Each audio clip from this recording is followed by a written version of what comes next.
Yo, welcome to MØRRRA Audio.XYZ. This is your host, Erica Lee Murray, coming at you with some real shit. To those of you who are listening to me for the very first time, welcome.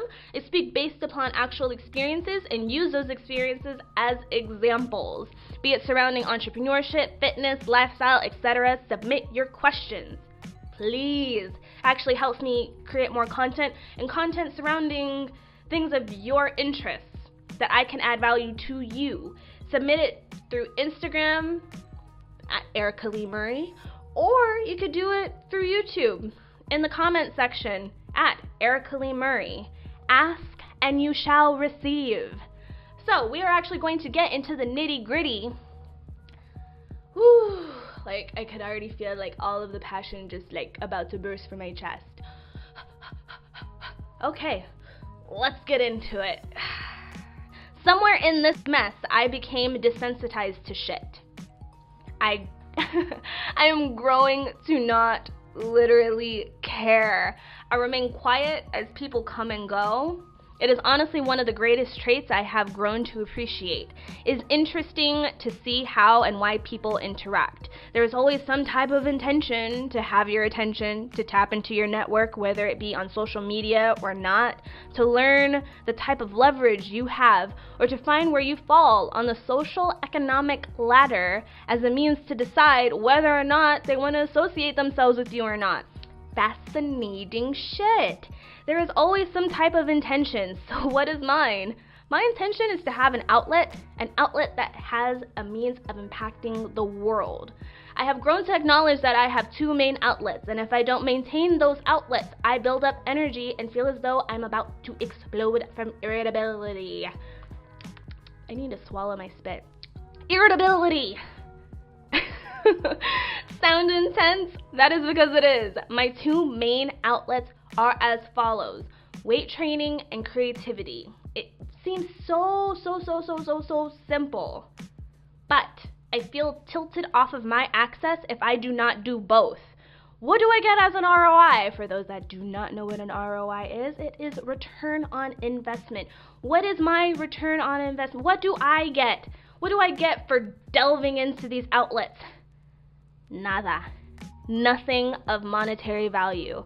Yeah, I said it, nothing. I already have and am currently going through the motions of, quote unquote, money grants you the ability to live your life. You need gas to get from point A to point B. You need food, toiletries, etc. I am in school. That costs money. You know, it's really crappy when you can't even pay for parking to go to class. I was told that we should have an income of some sort to maintain our cost of living, with it also including the pleasantries of quote-unquote life. To me, that sounds excessive and also expensive. It is painfully obvious that I am paying others and not myself. Any income I receive goes elsewhere. Hey, ayo, like, pause this podcast real quick and go look at your bank account. Do it right now. And notice the negative side and negative side and negative side and negative side. All of it. And then, I don't know if for Chase it's blue, but I don't know if it's something else for others. But see the last time you paid yourself. Or, excuse me, got paid by someone else if you don't have the ability to pay yourself. Questions. And for those that are actually like nerdy, I'm very curious to know what like your percentage ratios are. What is your percentage of income and what is your percentage of what you have purchased? Even coffee, or a pack of gum, anything small, condoms. I hope you're practicing safe sex out there. That's a little bit of a tangent, and low-key I kinda am. I'm kinda humored by that. Nonetheless, getting coffee was a simple pleasure, and I couldn't even afford that. I had incoming calls, emails, and more this morning informing me that I owe money to companies, including my mother. I owe $95 to my mother for the cell phone bill. I called her back to semi-explain my situation, and she literally jumped down my throat. You brought this upon yourself. You go on trips. You buy all these things. Your fault. Got me feeling like $1,000,000. Like, literally. This is why people give up and have thoughts of suicide. Because when people even begin to become vulnerable with someone they feel that they can open up to, they tear you apart. They just do. I just don't understand why. I do not understand. I bet you could count on one finger who you can truly open up to, and people will actually sit there and listen. You can count on one finger and they don't attack you. I bet you can count on one hand. I think I can count on 2 fingers. That's it. That is it. Man. I literally had deja vu of my suicidal thoughts from my middle school, high school years, and I'm currently 26. Like, no one wants to have deja vu moments of shitty parts of their lives. Can I have like a deja vu of that time that I was eating like brownies and ice cream or something? Like, can I? Well, granted, now they'd probably have to be like veganized, but still, like, can I have a deja vu moment that's actually like positive? Why did it have to be something negative? Just, whew. But you know what? I acknowledge that I am a product of my choices along with other people's choices. I could easily tell my immigrant mother that because of her choices to not go to school and truly make something of herself, I was handed the same shitty hand she was dealt, but I had a handicap of being born in the States and getting an education. But you know, that wouldn't even solve anything, and it would be also rather shitty of me to deflect my issues onto others. She did the best she could with what she had. It isn't her fault. That I acknowledge it. The legacy starts with me. Gary Vaynerchuk said that we need to eat shit. My spoon is big enough. I'm fucking doing it now. I know in my heart of hearts that all of this will pay off. I know that my story is still being written. I know that my mother will come around because she is a part of my why. My why. And in future podcasts, I will delve into what a why is. And when you're going through the freaking muck and you're delving into that shit with your big ass spoon, that why comes in really handy to help gas you up and motivate you. But again, more on that on future podcasts. It is easy to shit on those struggling to put one foot in front of the other. They will have their short-term cackle.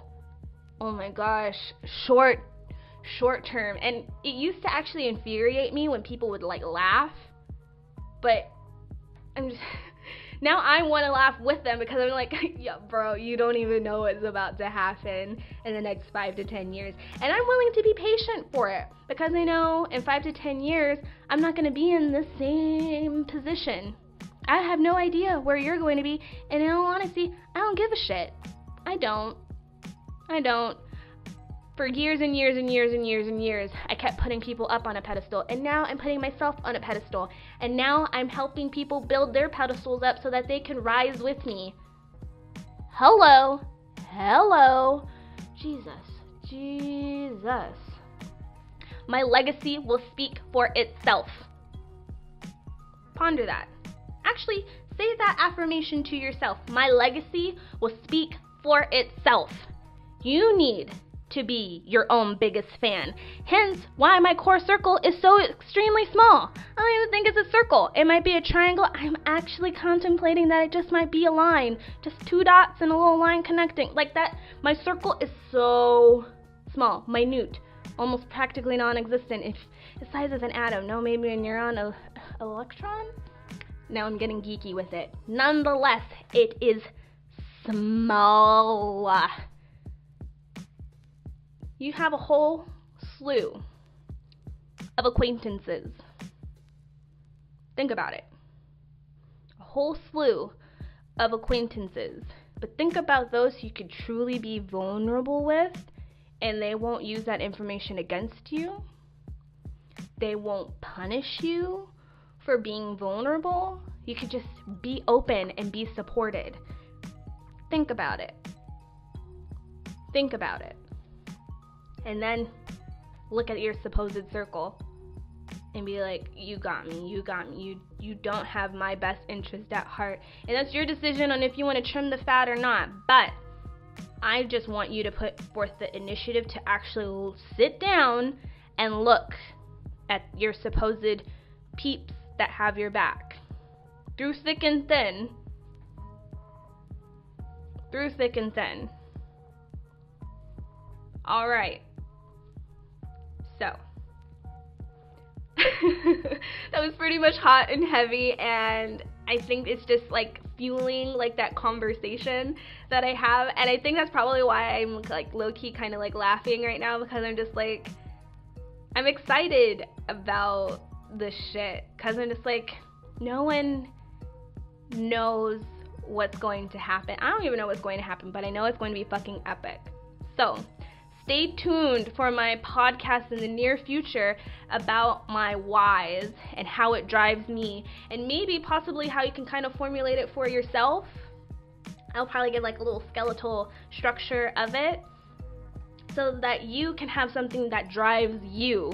If any of this resonated with you, hit that like. If this is what someone may need to hear, share it with them. We are a community. Share and support. Have any questions? Comment on my YouTube or my Instagram. It's at ERICALEEMURRAY. Sounds like I'm about to start rapping. Erica Lee Murray. I got you. Remember, please remember, give yourself permission. Laters.